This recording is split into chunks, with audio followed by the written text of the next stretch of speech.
அன்பு நெஞ்சங்களே, இறைவன் நமக்கு தந்த புதிய நாளிலே இறைவனுக்கு நன்றி கூறி இறை வார்த்தையால் நம் வாழ்வை மகிழ்விப்போம். இறைவன் நம் அனைவரை நிறைவாக ஆசீர்வதித்து பாதுகாத்து வழி நடத்துவாராக. இன்றைய சிந்தனை, உயிர்த்தெழுதலும் வாழ்வும் நானே. அன்பார்ந்தவர்களே, தவக்காலத்தின் 5ஆம் ஞாயிற்றுக்கிழமையை சிறப்பிக்கின்றோம். இன்றைய வாசகங்கள் உயிர்த்தெழுதலை பற்றியும் தூய் ஆவியார் அருளும் முடிவில்லா வாழ்வை பற்றியும் மிக அருமையாக எடுத்து கூறுகின்றன. எனவே அவற்றை குறித்து சற்று ஆழமாக சிந்தித்து பார்ப்போம். நற்செய்தி வாசகத்தில் ஆண்டவராய் இயேசு கிறிஸ்து லாசரை உயிர்த்தெழச் செய்த ஒரு நிகழ்வினை கேட்டுள்ளோம். இந்நிகழ்வின் வாயிலாக நாம் 2 செய்திகளை அறிந்து கொள்ளலாம். ஒன்று, நம்பிக்கையோடு இருக்கிற போது கடவுளின் வல்லமையை நிச்சயமாக பெறலாம் என்பதாகும். இரண்டாவது, இயேசு வாழ்வின் ஊற்றாக இருக்கிறார் என்பதாகும்.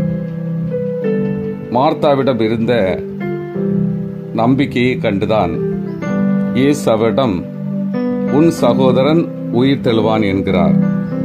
இறுதியில் லாசரை உயிர்த்தெழச் செய்கின்றார். ஆதலால் நம்புறவருக்கு எல்லாம் கூடும் என்பதற்கு இணங்க மார்த்தாவின் நம்பிக்கை அவருடைய சகோதரனுக்கு வாழ்வளித்தது என்று சொன்னால் அது மிகையாகாது. எசேக்கியேல் நூலிலிருந்து எடுக்கப்பட்ட இன்றைய முதல் வாசகத்தில், என் மக்களே, என் ஆவியை உங்கள் மீது பொழிவேன், நீங்கள் உயிர் பெறுவீர்கள் என்று ஆண்டவராகிய கடவுள் கூறுகின்றார்.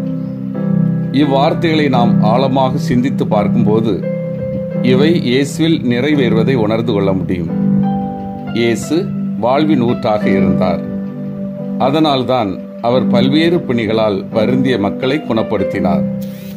இறந்து போன நயின் நகர் கைம்பெண்ணின் மகனையும் தொழுகை கூட தலைவரான யாயீரின் மகளையும் உயிர் பெற்றச் செய்தார். ஆகவே வாழ்வின் ஊற்றாக இருக்கக்கூடிய கடவுளிடமிருந்து நிலை வாழ்வை பரிசாக பெறுவதற்கு அடுத்து நாம் என்ன செய்வது என்று இப்போது சிந்தித்து பார்ப்போம்.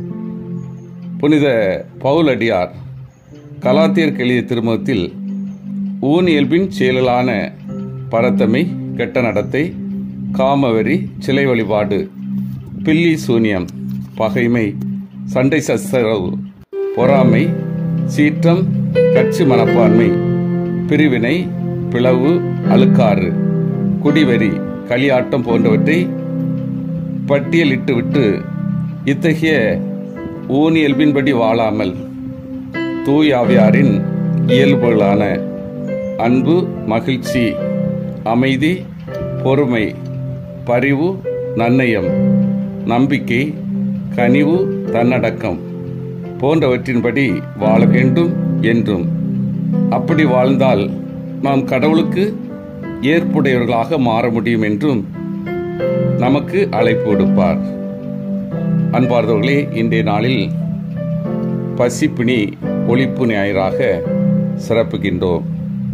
பசியினாலும் பட்டினியினாலும் பலர் வேதனைப்படுகின்றார்கள்.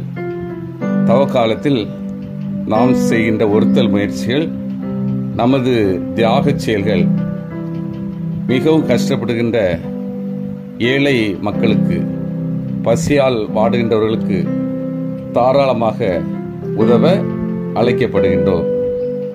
இந்த உதவி கைமாறு கருதாத விதத்தில் அமைய வேண்டும். பிறருடைய எதிர்பார்ப்பு, பாராட்டுதல் இல்லாமலே இயல்பாக நாம் உதவ வேண்டும். அதை இறைவன் எதிர்பார்க்கின்றார். சிந்தித்து தியானித்து செயல்படுவோம்.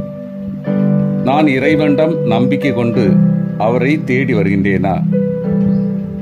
நான் ஊனியல்பின் மனநிலை விட்டுவிட்டு ஆவியின் மனநிலையில் வாழ்வதை விரும்புகின்றேனா?